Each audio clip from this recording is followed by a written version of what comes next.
ኢትዮጵያ ዓለም አቀፍ የአትሌቲክስ ውድድሮችን ለማዘጋጀት ከመቼውም ጊዜ በላይ ብቁ መሆኗን የዓለም አትሌቲክስ ማህበር የውድድር ዳይሬክተር ፔርሶ ክላጋን ተናግረዋል። ከትላንት ጀምሮ በኢትዮጵያ ጉብኝት እያደረጉ የሚገኙት ዳይሬክተሩ የኢትዮጵያን የአትሌቲክስ ስኬት አስታውሰው በጉብኝታቸው የታዘቡትን አስረድተዋል። ኢትዮጵያውያን አትሌቶች በዓለም ደረጃ ያላቸው ውጤታማነት ይታወቃል። ሆኖም አሁን ኢትዮጵያ የሌሎች ሀገራት አትሌቶችን የምትጋብዝበት ጊዜ ደርሷል። የጉብኝታችን ዓላማ እሱ ነው። 8 ወራት የቀረውን የብሔራዊ ስቴዲየም ግንባታ ጎብኝተናል። በእኛ በኩል ትልልቆቹን ውድድሮች ወደ አዲስ አበባ ለማምጣት ስለሚያስችለን ደስተኞች ነን።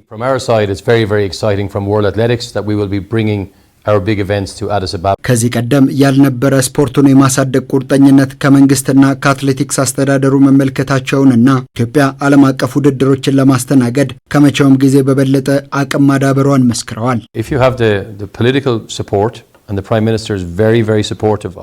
ለአትሌቲክስ ጠንካራ ድጋፍ ያላቸው ጠቅላይ ሚኒስትር አሏችሁ። መሰረተ ልማት ላይ ያደረጋችሁት ኢንቨስትመንት አትሌቲክስ ላይ ብቻ አይደለም። የእግረኛና የብስክሌት መንገዶችን ታዝቤያለሁ። ከተማችሁ ዘመናዊና ጽዱ ሆና የአፍሪካ መሪዎችን እየተቀበለች ያለች ከተማ ናት። አትሌቲክስ የዚህ አካል ነው። የስፖርት ቱሪዝም ዲፕሎማሲን ይስባል፣ ቀጣዩንም ትውልድ ያነቃቃል። ዝግጁና ብቁ ለመሆን የጊዜ ገደብ ባይኖረውም ኢትዮጵያ ዓለም አቀፍ ውድድሮችን ለማዘጋጀት ከመቼውም ጊዜ የበለጠ የቀረበች በት ጊዜ ነው። Ethiopia is on the road and it hasn't been on the road before to organizing international competitions. የኢትዮጵያ አትሌቲክስ ፌዴሬሽን ከዓለም አትሌቲክስ ጋር የነበረው የቀደመ ግንኙነት ደካማ መሆኑን ያስታወሱት ዳይሬክተር ፒርስ ዛሬ ላይ ትልልቅ ውድድሮችን ለማዘጋጀት እስከ መጠየቅ መገፋቱ አስደስቶኛል ብለዋል። በቀጣይ የዓለም አትሌቲክስ ፕሬዚዳንት ወደ ኢትዮጵያ እንደሚመጡም ተናግረዋል። የፌዴሪ ጠቅላይ ሚኒስትር የአዲስ አበባ ከተማ አስተዳደርና የኢትዮጵያ አትሌቲክስ ፌዴሬሽን እየሰሩት ላለው ስራም ምስጋናን አቅርበዋል።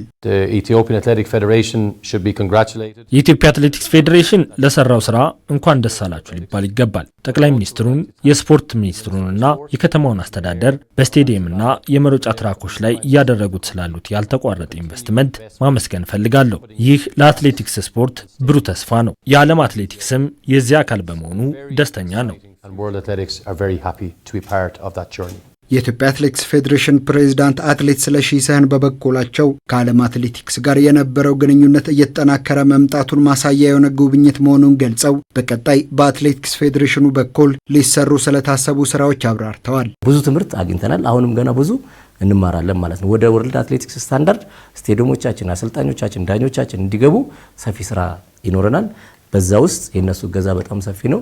የኛም ደግሞ አሁን ፌዴሬሽናችንን ስናደራጅ ያንን ትምህርት ሊቀበሉ የሚችሉ ወርልድ አትሌቲክስ ስታንዳርድን አሟልተው ከሌሎች ተፎካካሪዎች ጋር ተፎካክረው አመራር ውስጥ ሊገቡ የሚችሉ ገብተውም ደግሞ መስራት የሚችሉ ሙያተኞችን የመፍጠር የዚህ ፌዴሬሽን ኃላፊነት ነው ማለት ነው።